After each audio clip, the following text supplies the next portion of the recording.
When I was cutting the wood for the structure of this canvas, I had these leftover pieces, and my gut instinct was just throw them in the garbage.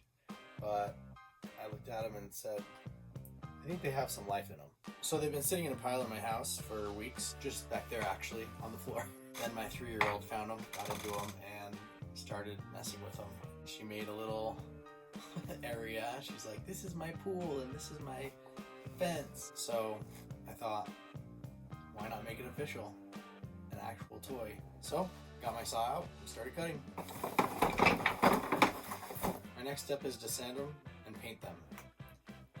But that'll be the next video. I'm going to sand them now. Stay tuned for the next video where you see what I do, my process of painting.